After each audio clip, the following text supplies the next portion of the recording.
Assalamualaikum warahmatullahi wabarakatuh. Praktek selanjutnya adalah praktek sekarang adalah bagian chapter 8. Chapter 8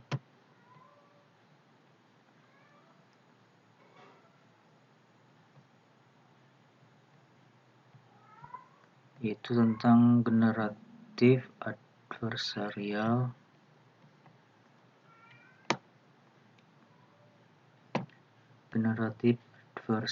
network. Itu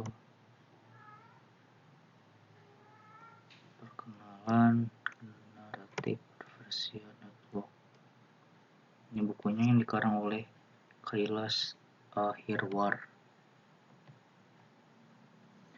Langsung saja ke soal praktek yang pertama. Jelaskan apa itu 3D convolution. Konvolusi 3D menerapkan filter 3 dimensi ke dataset dan filter bergerak ke arah X, Y, dan Z untuk menghitung representasi fitur lebih rendah. Bentuk output mereka adalah ruang volume 3 dimensi seperti kubus atau kuboid. Nah, jadi 3D convolution itu akan membentuk sumbu X, Y, dan Z sehingga akan membentuk ruang dan menjadi gambar 3 dimensi. Tidak seperti gambar 2 dimensi yang terdiri dari X dan Y saja. Jadi kalau gambar 3 dimensi ada X, Y, dan juga Z tidak. Selanjutnya, jelaskan dengan kode program arsitektur dari generator networknya berdasarkan penjelasan input dan outputnya dari generator network. Jadi generator network itu ialah JLOS.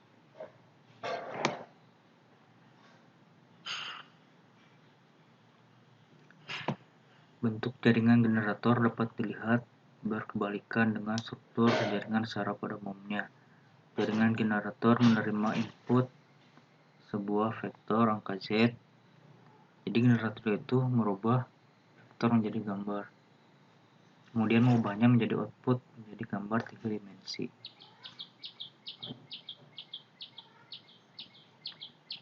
Kemudian jelaskan dengan kode program arsitektur dari diskriminator network beserta penjelasan input dan outputnya.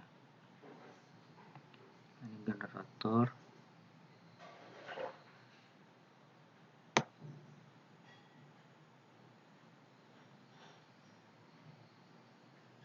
Ini diskriminator.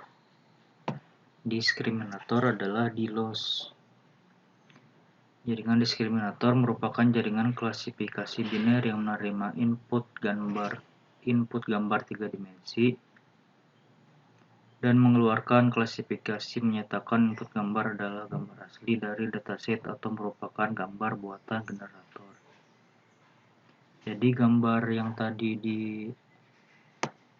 proses di generator akan dimasukkan ke diskriminator. Kemudian dia itu akan mengeluarkan sebuah klasifikasi yang menyatakan bahwa gambar itu asli dari dataset. Nah, ini dataset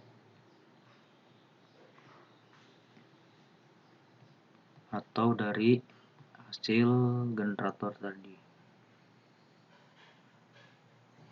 Jelaskan proses training 3D GANs.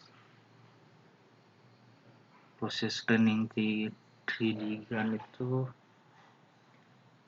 melakukan epoch sebanyak yang ditentukan. Nanti ada prosesnya di bawah yang saya jelaskan. Jelaskan bagaimana melakukan settingan awal chapter 2 untuk memenuhi semua kebutuhan sebelum melanjutkan ke tahapan persiapan data. Pertama, melakukan clone GitHub ke GitHub yang ini kalau nggak salah penulis Kailash Ahriwar. Kemudian download datasetnya. Ini datasetnya 3DShapNet. Kemudian buat folder baru log dan result. Membuat folder baru log dan result. Jelaskan tentang dataset yang digunakan dari mulai tempat unduh, cara membuka dan melihat data.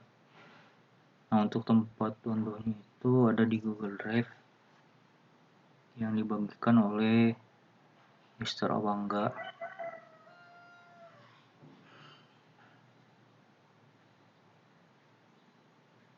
Cara membuka dan melihat data sampai deskripsi dari isi dataset dengan data penjelasan setiap folder atau file membuat orang awam paham. Nah, dataset yang digunakan itu adalah 3DShapNet. Ini tuh dibagiin. Saya dapat dari Google Drive yang dikasih Mr. Awangga.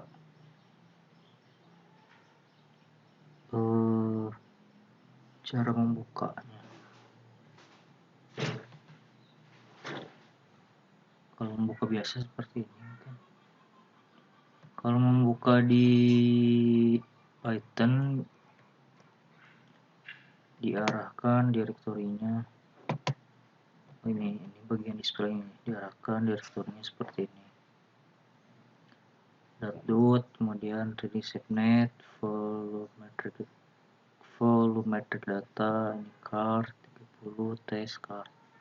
Jadi untuk display itu menggunakan data test. Tadi deskripsi isi data. Jadi data yang ada di 3DShapNet ada banyak sekali data yang terdiri dari misalnya seperti ini: stool, table, tent, sofa, sink, radio, laptop, lamp.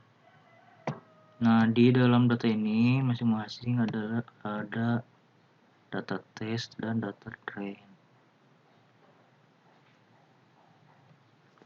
Seperti itu. Lanjut. Jelaskan apa itu voxel dengan ilustrasi dan bahasa paling awam. Voxel itu adalah volume pixel, adalah titik di dalam ruang 3 dimensi. Sebuah voxel mendefinisikan posisi dengan tiga koordinat, yaitu X, Y, dan Z. Berarti voxel itu adalah bagian dari 3D convolution tadi, itu sumbunya sumbu X, Y, dan Z. Itu adalah suatu titik yang ada dalam ruang 3 dimensi. Sebuah voxel adalah unit dasar untuk mewakili gambar 3D. Itu. Selanjutnya, visualisasikan dataset tersebut dalam tampilan visual plot. Jelaskan cara melakukan visualisasinya. Nah, untuk visualisasi dalam bentuk plot bisa dilakukan di sini.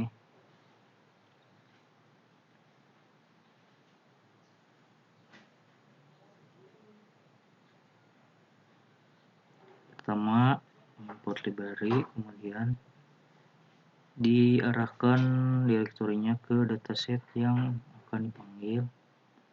Ini saya panggil car, ininya formatnya .mat. Mat itu adalah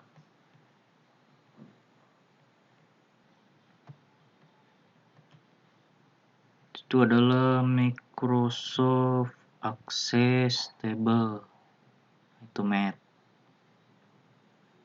Nah, ini hasilnya, jadi datanya berbentuk sebuah car.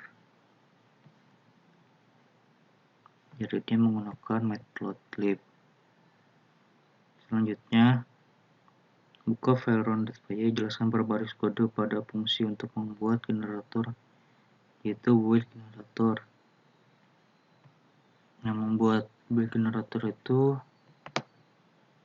caranya dengan membuat variabel, menentukan gen sebagai variabel dan membuat fungsi atau variabel gen model, lalu dilakukan return. Ini gen model, kemudian dilakukan return terhadap gen model tersebut. Selanjutnya, jelaskan juga fungsi untuk membangun diskriminator. Nah, untuk diskriminator, membangun diskriminator berfungsi untuk mendefinisikan seluruh gambar yang sudah di-load generator sebagai gambar fake dan real.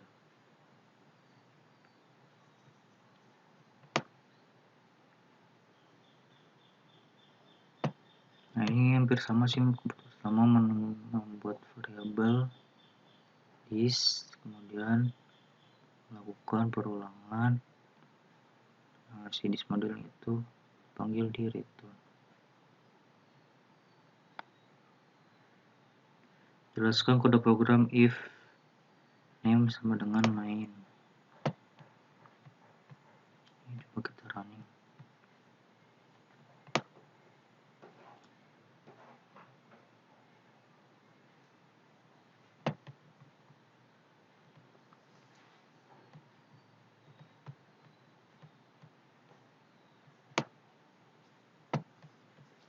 Nah, if sama dengan main. Jadi, jika interpreter Python menjalankan if name main sebagai program utama, itulah yang menetapkan variabel name untuk memiliki nilai main.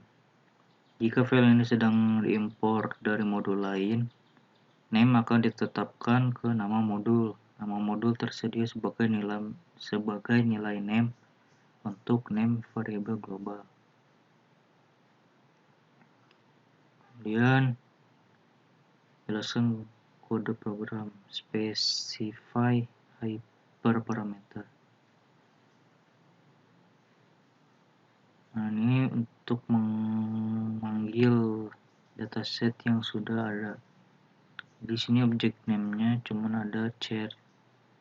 Jadi yang di train cuman yang char. Kemudian create model. Di sini menggunakan Adam sebagai algoritma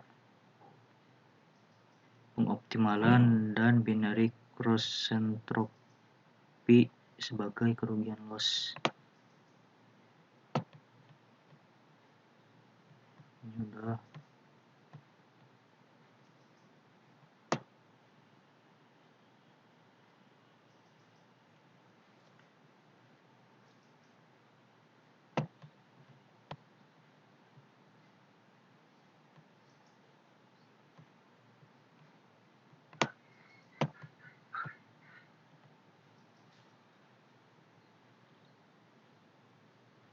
Nah, datanya loading, kemudian datanya sudah dilakukan load.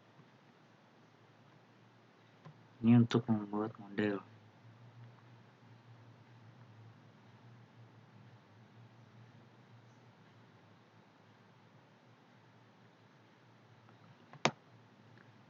Selanjutnya, jelaskan program input. Nah, ini input. Ini artinya ialah kita memasukkan random vector ke dalam generator mode lalu membagi dua generate example dan real example dan meneruskan ke discriminator model sebagai real atau fake.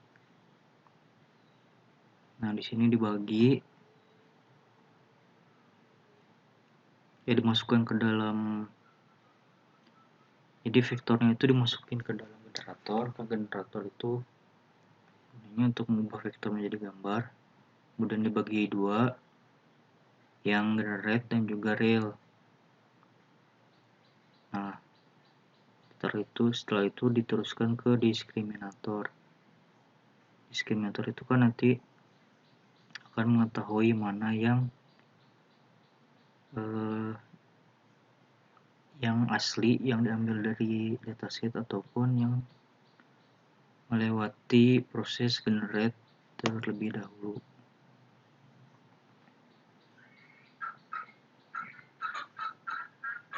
Ini print, loading, ini untuk melakukan load data pada dataset. TensorBoard, nah ini TensorBoard. TensorBoard itu gunanya untuk membuat nanti bisa diakses gitu melalui localhost. Juga label real atau fake. Ini tuh untuk melakukan reshape, yaitu pengulangan shape agar shape yang dihasilkan tidak terlalu besar.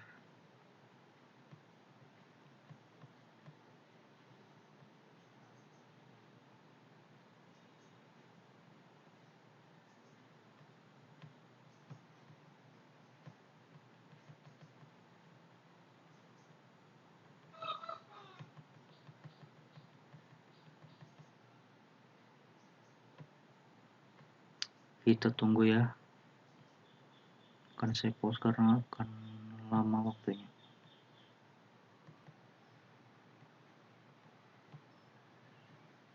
Nah, jika sudah dijalankan maka akan terlihat bentuknya seperti jelly berwarna merah.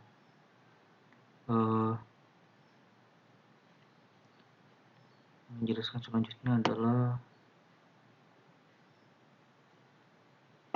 label real atau fake.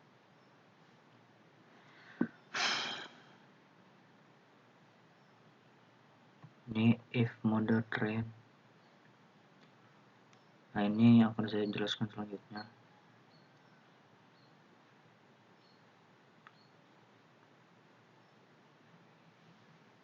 Itu untuk menentukan jumlah epoch. Jadi apabila epochnya semakin banyak maka kualitas training yang akan dihasilkan semakin bagus.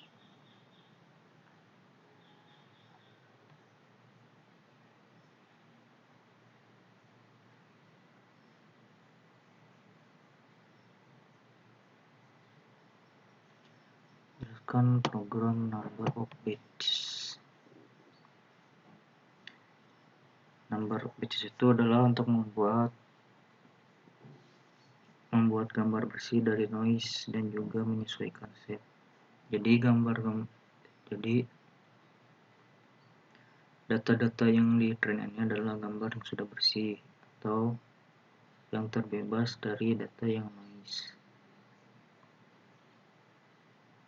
Nah, nantinya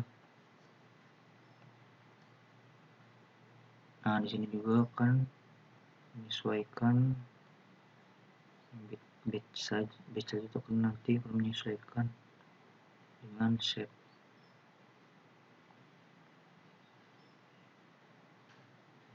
Kemudian generate volume.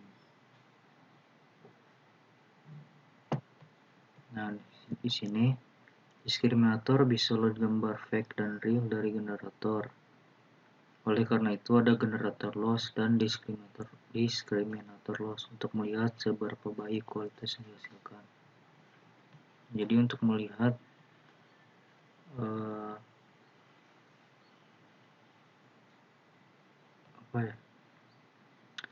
untuk melihat kualitas dari generator dan diskriminator.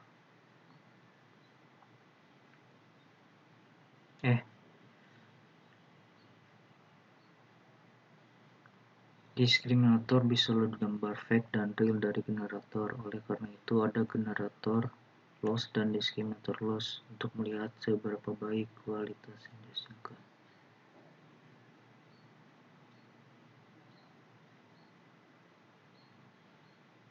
Jadi ini ada di loss dan juga di loss. Itu untuk melihat kualitas dari gambar yang sedang di train.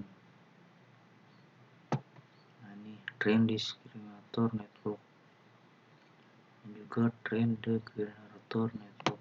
Jadi ada di loss dan juga GLOSS. Nanti akan menghasilkan seperti ini. Nanti dari bisa diambil kesimpulan. Nah, untuk mengambil kesimpulannya, maka dilakukan print GLOSS. Print GLOSS generator loss. Dengan melakukan print GLOSS untuk generator dan juga di loss untuk diskriminator. Jadi dua-duanya di print. Ini di loss dan juga di loss. Jadi keluar hasilnya seperti ini. Setelah itu generate volume and set them.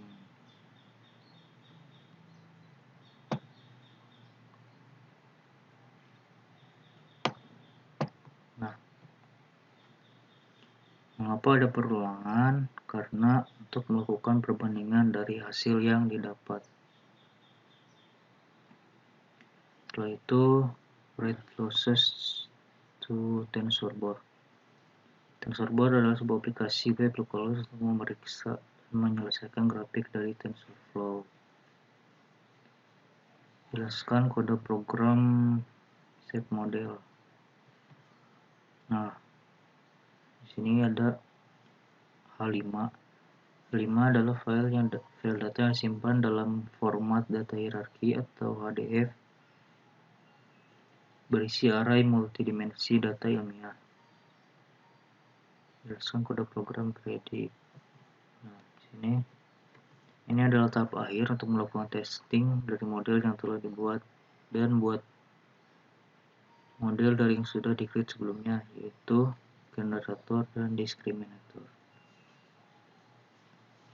Jadi setelah data di-train maka akan dilakukan testing. Hasilnya itu seperti ini yang sudah saya run.